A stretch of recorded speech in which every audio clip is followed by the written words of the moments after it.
You see this tree here? This is a catalpa tree, and it's looking a little yellow. So right now it's 100 and something degrees. It's not even noon yet. So it's taking the heat pretty hard, and it doesn't like dry. It likes wet. So what I have to do to keep it alive, it will go dormant, but I enjoy the shade. I park the old golf cart under it, so I try to keep it going as long as I can. So what I do is I use this tool right here. It's kind of a, it's like a T-shaped, it's a watering tool for the trees. And it's got, so it screws together right here in the middle. It's like a pipe, and it goes down, and then it has these little holes at the bottom that the water can come out of. So I got this from Amazon quite a few years ago, probably 5 years ago or something. This right here, it came with it, a little water valve, and see, I've kind of already got it cracked open a little bit. So I'm going to hook it up to the water hose, and we're going to see how much water is going to be coming out of it first. And sometimes you have to get the ground softened up before it'll go down real good, because if the ground's really hard, it doesn't go in the ground. So let's see what happens. I'm going to hook up this water hose, get it turned on, and we'll see how much water is going to flow out of it.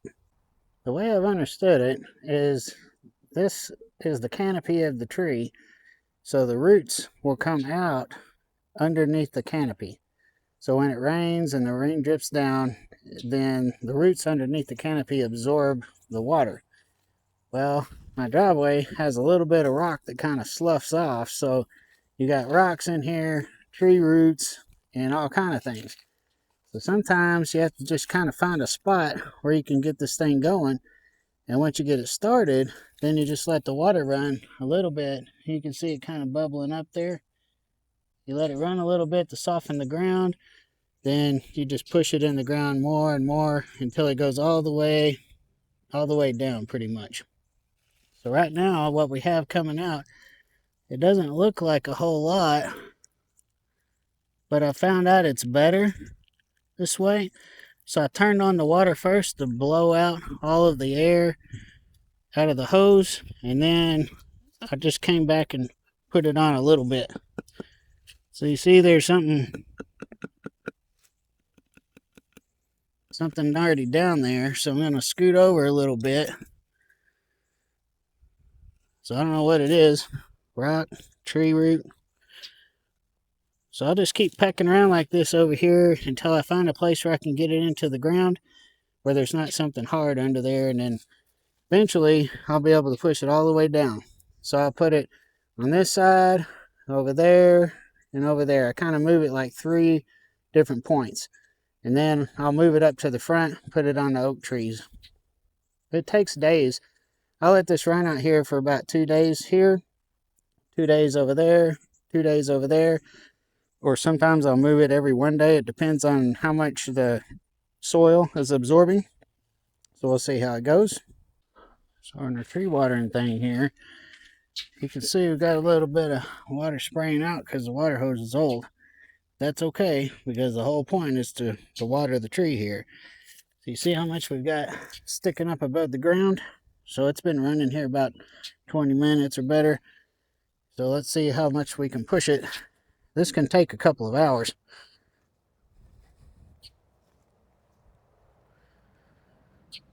So I can feel some rock or something down in there. That's about all I could get out of it, about 2 inches probably.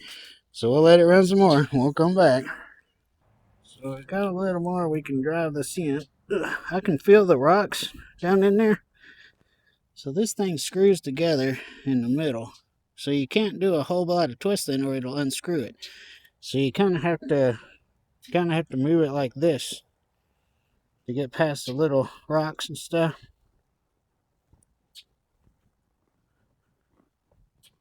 Well, there's a bunch of rock in there too. I have to move up. Oh, there it goes. Okay. Yeah. See how far we are now? Not too bad. Probably about 18 inches or 16 inches. Come back in a bit.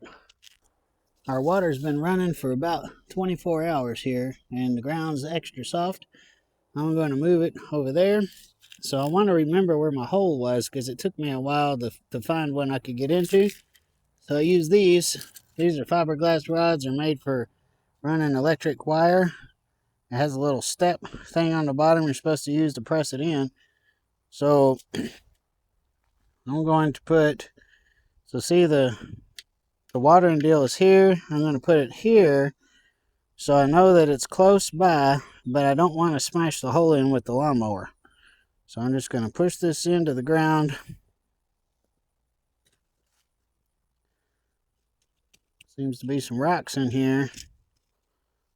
Okay, so now that's going to be our marker. Now we'll take this and we're going to move it over there. It's been 24 hours here.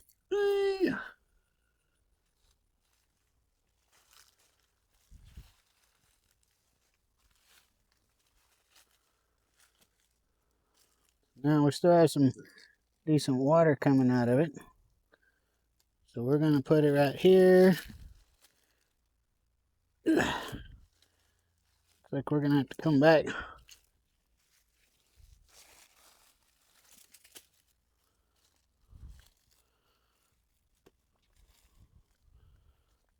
Have to find me a place where I can get in.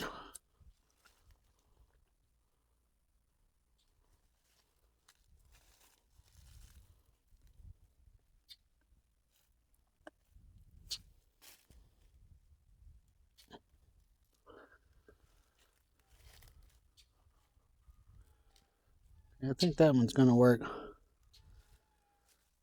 Okay, I didn't get but maybe a few inches in, so I'm going to leave it here. We'll come back to it later on. See, our little watering deal fell over. Ugh. Now that it's gotten into the ground, made it soft. Let's see if I can find a spot. There's one. All right. Ooh, that worked out real good. So there's a big root right here. So I'm having to dodge roots. Okay, that one went pretty good. We're gonna let that sit a while. Come back on it. Kind of thinking about moving it up there because it's running downhill really bad. I'm gonna try that right quick.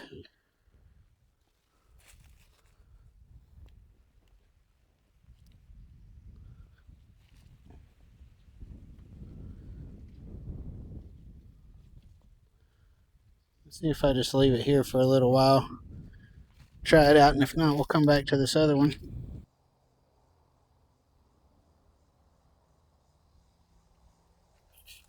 Well, we got this first part watered right here. We marked it with our fiberglass rod. Now, I'll move the water over here. It's been here 2 days. It took me almost a whole day to get the ground soft enough to be able to get it in. So we're going to take another fiberglass rod here, and we are going to mark around about where the hole is.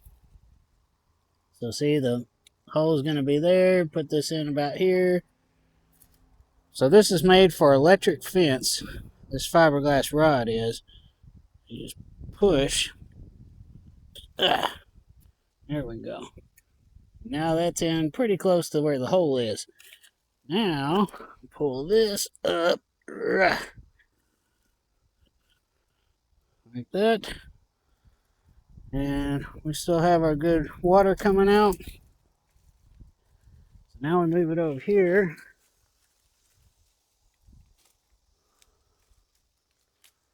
I'm kind of thinking that around about here ought to work.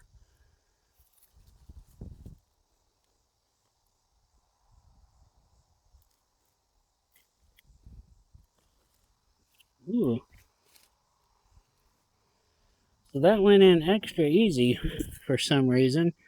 So I'm assuming that having it right there for 2 days has gotten the ground underneath the tree nice and soft. And I mean, it's running over here too pretty good. You can see, but I had no other choice. I mean, I couldn't get it in. All right, so we'll come back in another day or two and check on it. So we have our catalpa tree here, still holding on. It's just about the 1st of August almost. So we've got the watering going on. We've got the little spike here. This is the first watering place on this side of the trunk. Then this was the second watering place here. I'm going to pull some of this hose. So I'll mark the spot so I can come back to it. And we came around on this side and made the third watering spot here. Now this is the fourth watering spot. You can see how the watering tool is laid over because I couldn't get it into the ground yesterday. So I have to wait for it to soften up and then we can push it on in. So let's see what we can do here.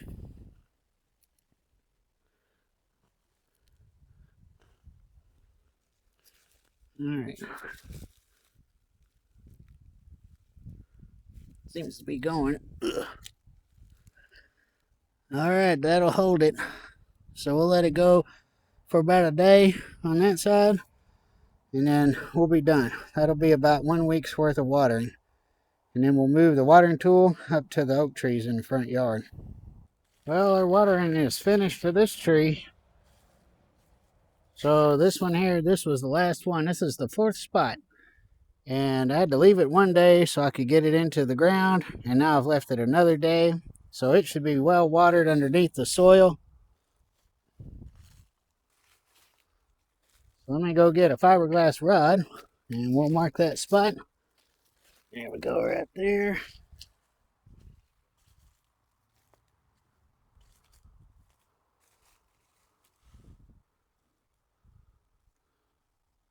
Now just push this in.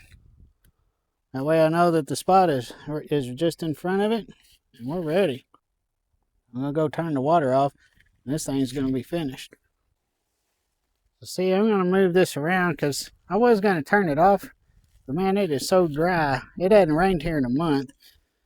So you can see the hole. See the hole there. Right in front of the little fiberglass rod. That's where we're going to put it in. Then I'll just push it in. Boy. Ugh.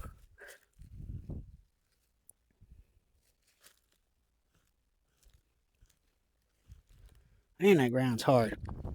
I'm going to let that go over here another day or two just to make sure everything is saturated. I believe this tree is watered about as good as it's going to be able to get. So we're going to put this up front for the oak trees. So what you can do when you get finished using it, I haven't turned the water off yet, but let's just say if it was wintertime. Oh boy, it looks like I'm going to have to turn the water off. Hold on, let me go turn it off. So let's just say this was the end of the season and you're ready to put this thing up. All you got to do is get your water running and just go down the thing here. Clean all the mud off of it. And then I'll just leave the valve where it was,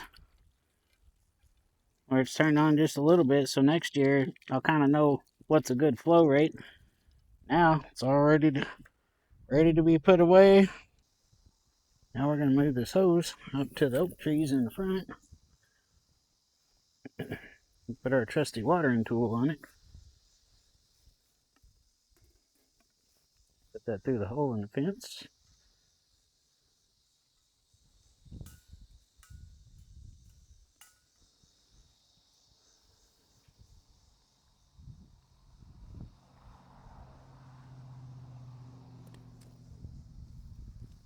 Pull this thing through here.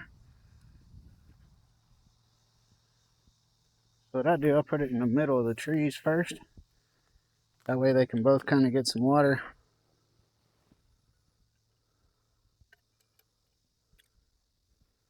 You can see some of these holes right here. They may have been ones I used last year. So one thing that happens whenever you water your trees under this area like this, when the ground gets wet, then you start getting bugs and grub worms and things like that. So you're gonna get critters. So, because everything else around here is dry. I mean, the ground's turning brown, the grass.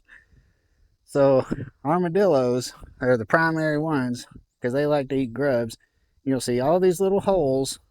They'll dig little holes where they're digging for grubs. There'll be all these little holes everywhere.